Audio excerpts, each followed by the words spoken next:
नमस्कार दोस्तों, आपका स्वागत है आपके अपने यूट्यूब चैनल स्मार्ट स्टडी पर।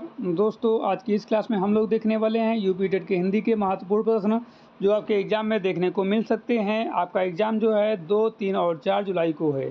तो जिन भी बच्चों का एग्ज़ाम है वो सभी लोग इस क्लास को अच्छे से देखें, सारे क्वेश्चन तैयार करने की कोशिश करें। इनमें से कुछ क्वेश्चन जो हैं आपको एग्ज़ाम में देखने को मिल सकते हैं।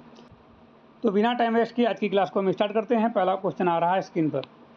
बच्चों, पहला क्वेश्चन है कि भक्ति द्रविड़ उपजी लाए रामानंद, प्रगट किया कबीर ने सप्तद्वीप नौखंड। यह प्रसिद्ध कथन किस संत कवि का माना जाता है? तुलसीदास जी का, कबीरदास जी का और सुंदरदास जी का या रैदास यानी रविदास जी का?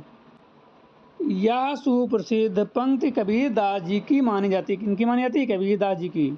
इसमें उन्होंने स्वीकारा है कि भक्ति आंदोलन की शुरुआत जो है दक्षिण भारत में हुई, यानी कि द्रविड़ देश से, जिसे उत्तर भारत में लाने का श्रेय स्वामी रामानंद को है और इसका व्यापक प्रचार और प्रसार जो है कबीर ने किया है।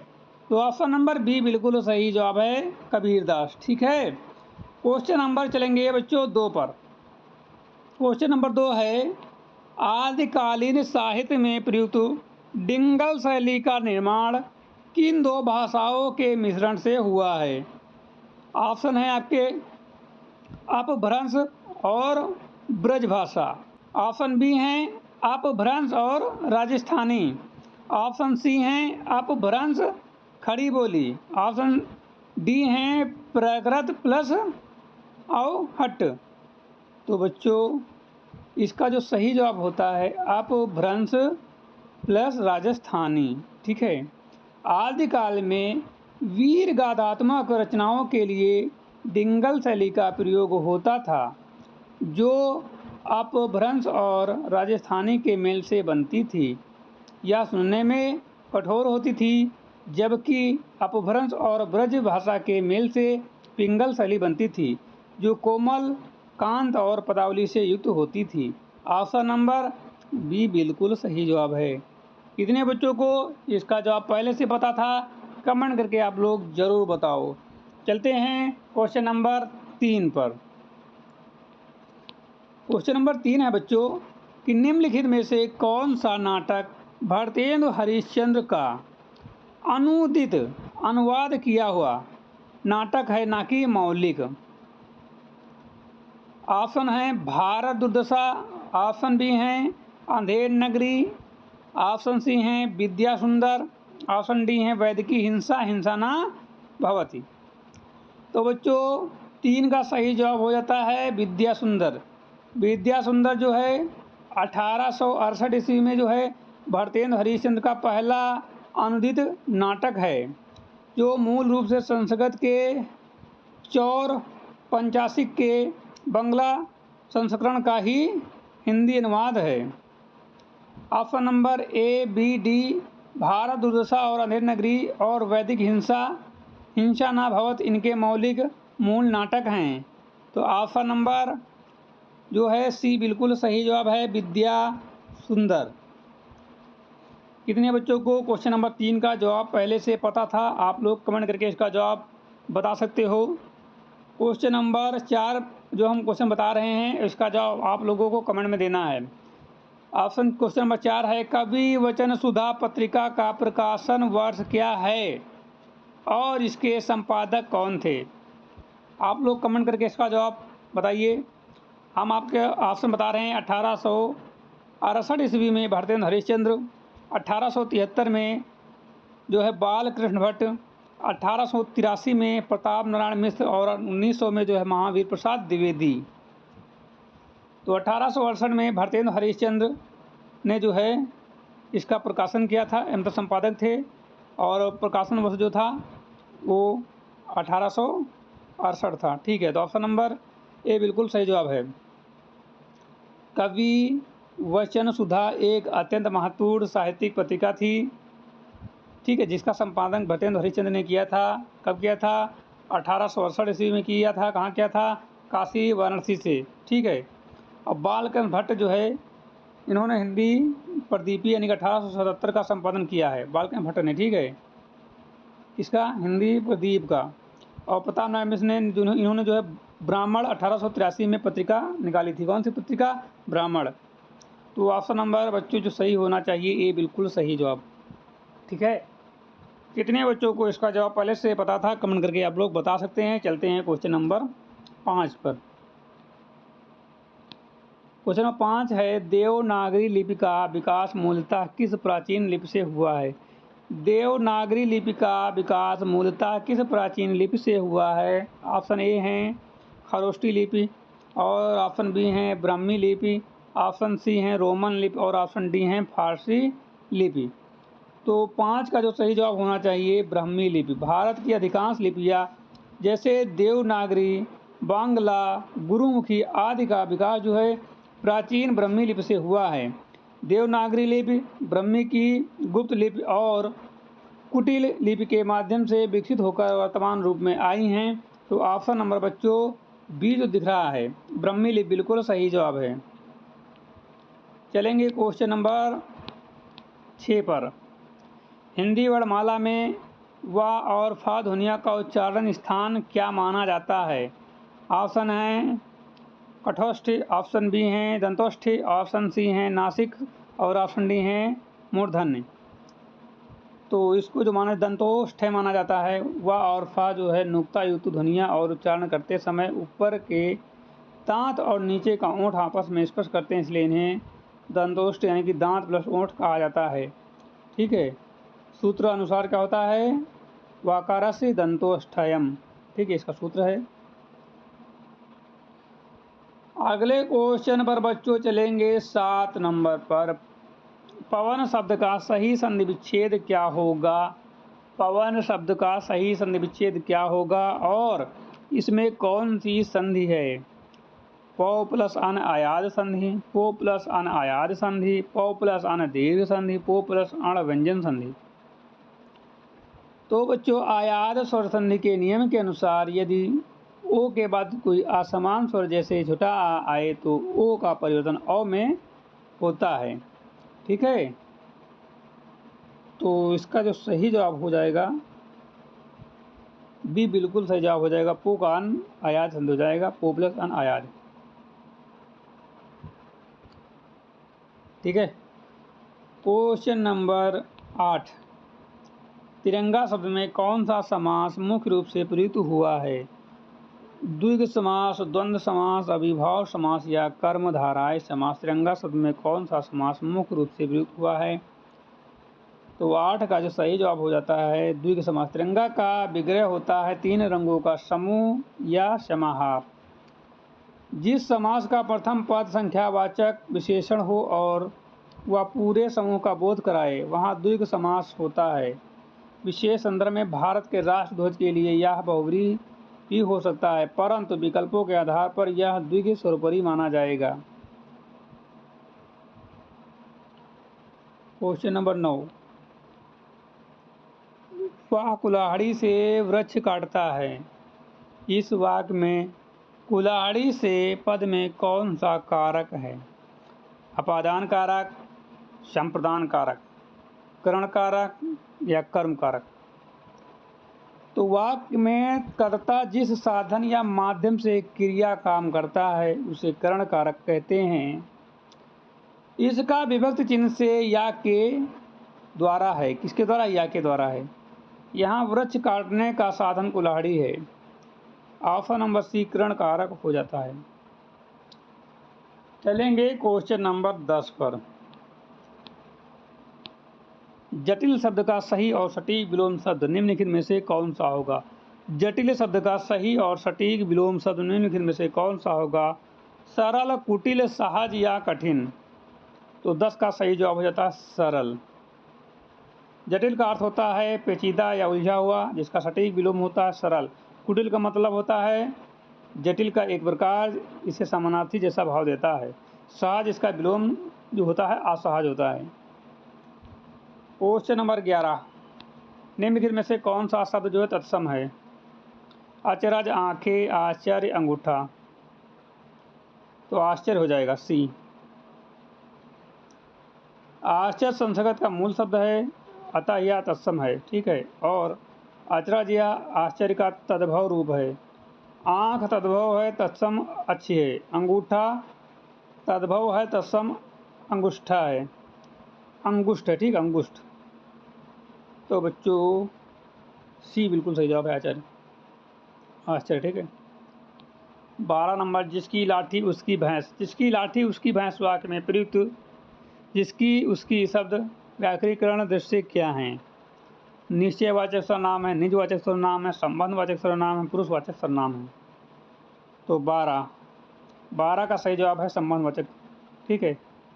जिन सर्वनाम शब्दों का प्रयोग वाक्य में किसी दूसरे सर्वनाम या संज्ञा से संबंध स्थापित करने के लिए किया जाता है उन्हें संबंधवाचक सर्वनाम कहते हैं। जैसे, जिसकी, उसकी, जो, सो, जैसा, वैसा। तो ऑप्शन नंबर सी बिल्कुल सही जवाब है, संबंधवाचक सर्वनाम। क्वेश्चन नंबर 3 है, अरविंद शब्द का सही पर्यायवाची शब्द निम्नलिखित में से कौन सा है? अरविंद शब्द का सही पर्यायवाची शब्द निम्नलिखित में से कौन सा है? कल्पवृक्ष, गुलाब, कमल या केवड़ा, ठीक है, अरविंद शब्द का। तो बच्चों अरविंद शब्द कमल का पर्यायवाची है। कमल के अन्य प्रमुख पर्यायवाची जैसे हो गए राजीव हो गया, कलज हो गया, पंकज हो गया, सरोज हो गया, पुंडरीक है, ठीक है। ऑप्शन ए जो कल्पवृक्ष है इसे परिजात या देवतरु कहते हैं। क्या कहते हैं? देवतरु कहते हैं। ऑप्शन नंबर कल्पवृक्ष होना चाहिए या कमल? कमल, सी बिल्कुल सही जवाब। अगला क्वेश्चन बच्चों 14 है, जो युद्ध में स्थिर रहता हो, इस वाक्यांश के लिए एक प्रमाणिक शब्द क्या होगा? युद्ध स्थिर, युद्ध स्थिर, युद्धवीर या सत्याग्रही? युधिष्ठिर कहते हैं बच्चों। क्या कहते हैं? युधिष्ठिर। देखो, जो युद्ध में स्थिर रहता है उसे युधिष्ठिर कहा जाता है, या आलुक तत्पुरुष समास का भी एक बेहतरीन उदाहरण है। युद्धवीर जो युद्ध में वीरता दिखाता है उसे युद्धवीर कहते हैं, ठीक है। 15 नंबर, निम्नलिखित वाक्यों में भाववाच्य वाले वाक्य का चयन कीजिए।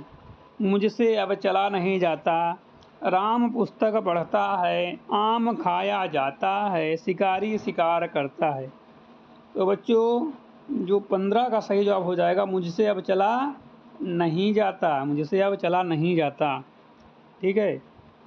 जहाँ क्रिया ना तो कर्ता के अनुसार हो और ना कर्म के अनुसार, बल्कि भाव, असमर्था या निषेध के अनुसार हो, वहाँ भाववाच्य होता है। यह क्रिया सदैव आकर्मक पुल्लिंग का एक वचन में होती है।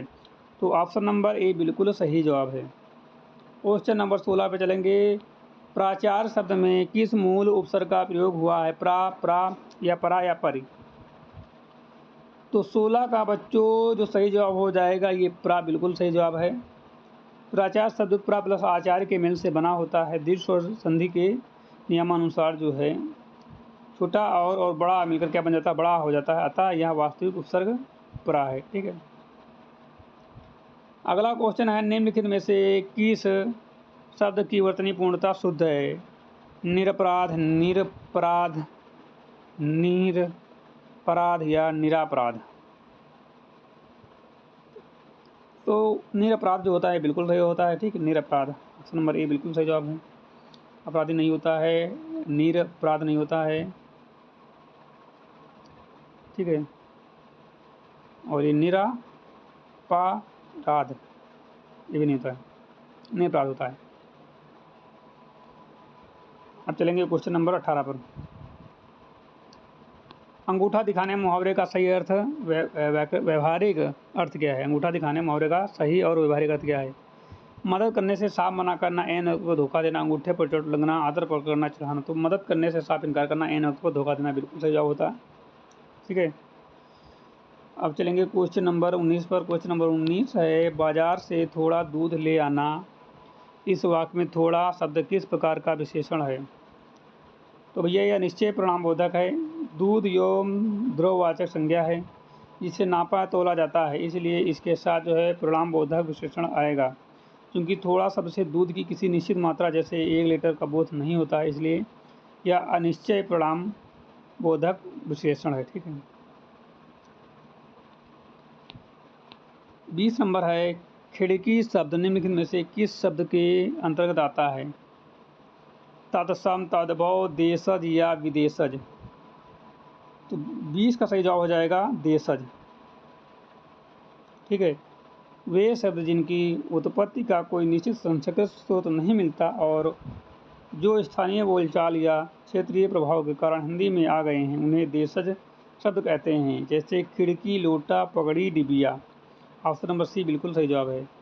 क्वेश्चन नंबर 21, कनक कनक ते सौगुनी मादकता अधिकाय, अहि खाए बौराए, जग इह पाए बौराए। इस दोहे में कौन सा अलंकार है? अनुप्रास अलंकार है, शेष अलंकार है, यमक अलंकार है, उपमा अलंकार है। तो यहाँ पर अलंकार होगा यमक अलंकार। ठीक है। जहाँ एक ही शब्द दो या दो से अधिक बार आए और हर बार उसका अर्थ अलग हो, वहाँ यमक अलंकार होता है। यहाँ पहले कनक का अर्थ है धतूरा, जिसे खाने से लोग बौरा जाते हैं, और दूसरे कनक का अर्थ है सोना, जिसे पाने मात्र से लोग घमंड में बौरा जाते हैं। तो ऑप्शन नंबर सी बिल्कुल सही जवाब। क्वेश्चन नंबर 22 है, विभक्त रस का स्थायी भाव निम्नलिखित में से कौन सा है? विभक्त रस का स्थायी भाव निम्नलिखित में से कौन सा है? जुगुप्सा, घृणा, क्रोध, शोक या विस्मय। तो जुगुप्सा, घृणा। ऑप्शन नंबर ए बिल्कुल सही जवाब है। विभक्त रस का स्थायी भाव जो होता है जुगुप्सा, घृणा होता है। क्या होता है? घृणा होता है। देखो, विभत्स रस का स्थायी भाव जुगुप्सा या घृणा होता है। यह काव्य में मांस, रक्त, सड़ती हुई वस्तुएं या शमशान का वर्णन हो, जिससे मन में घिन आए, वहाँ यह रस होता है। क्रोध जो होता है रौद्र रस का भाव होता है। शोक जो है करुण रस का होता है। ठीक है। अगला क्वेश्चन है, छंद शास्त्र के अनुसार चौपाई किस प्रकार का छंद है? तो भैया ये अर्ध सम्मात्रिक छंद है। ठीक है। कौन सा है? अर्ध है या सम्मात्रिक छंद है?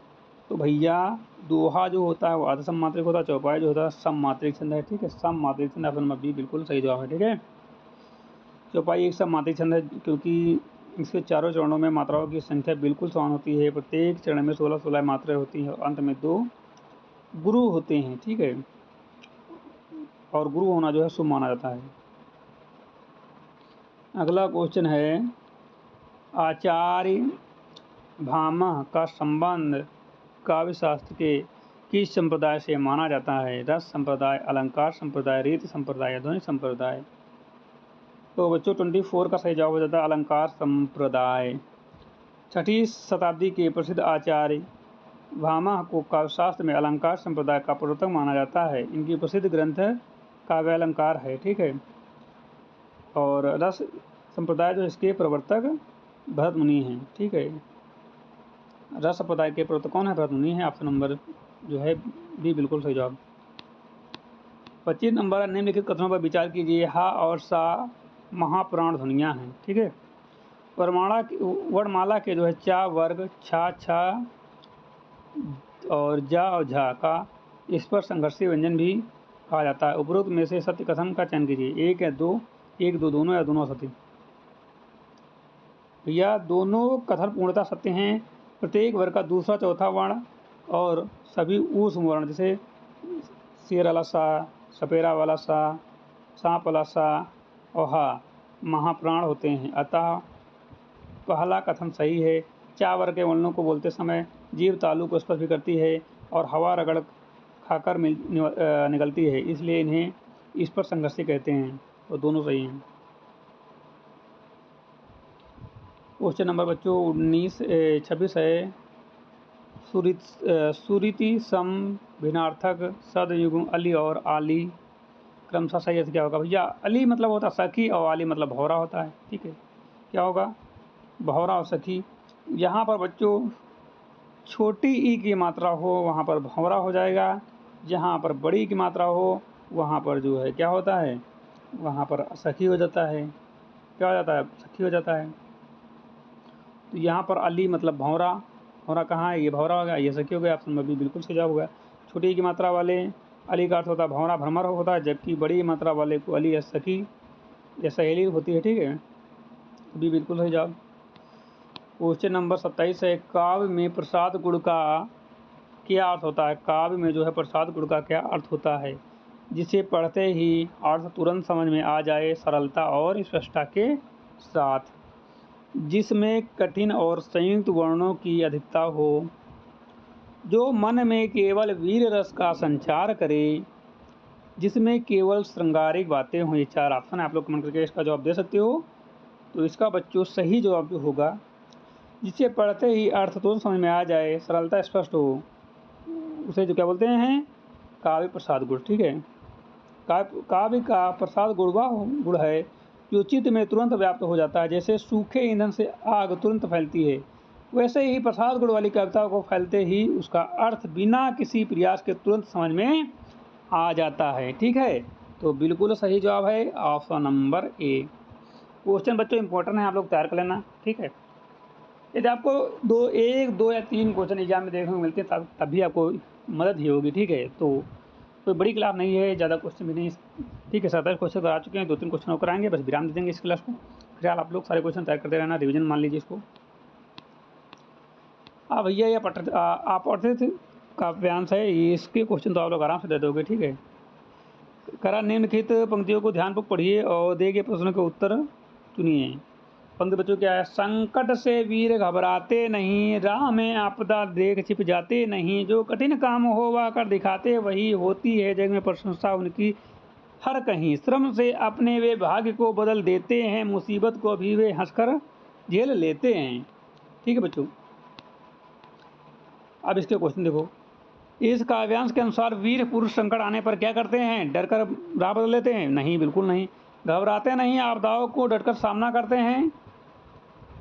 बिल्कुल सही जवाब भी, बिल्कुल सही जवाब बच्चों। काव्यांश की शुरुआत पंक्ति में संकट से वीर घबराते नहीं, राह में आपदा देख छिप जाते नहीं, स्पष्ट रूप से वीरों पुरुषों की इसी आदम्य साहस और दृढ़ता को दर्शाती है। ठीक है, क्वेश्चन नंबर 29, प्रशंसा शब्द का सही विलोम शब्द निम्नलिखित में से कौन सा होगा? स्तुति, निंदा, तारीफ या बुरा? भैया प्रशंसा निंदा हो जाएगी, सही जवाब निंदा हो जाएगा। निंदा मतलब बुराई, आलोचना करना। प्रशंसा का अर्थ होता किसी तारीफ करना, जिसका सटीक विलोम क्या होगा? निंदा। बच्चों आज का आखिरी क्वेश्चन है और आप लोग इसका जवाब जरूर कमेंट बॉक्स में देना। इसका जवाब को हम बताएं या SW दे दें, आप लोग जैसा बताओ, कमेंट करके जल्दी बताओ। SW दे दें। आपदा शब्द का व्यापारिक अर्थ पर्यायवाची क्या होगा? व्याकरणिक पर्यायवाची। ठीक है, अवसर, संपत्ति, विपत्ति या संकट, उत्साह। तो बच्चों इसका जवाब आप लोग कमेंट में देना। ठीक है, बताने को बता सकते हैं लेकिन ये जवाब कमेंट में होगा, तो इससे हमें पता चलेगा कौन कौन बच्चे जो हैं लास्ट तक क्लास देखे हैं और जवाब दिए हैं।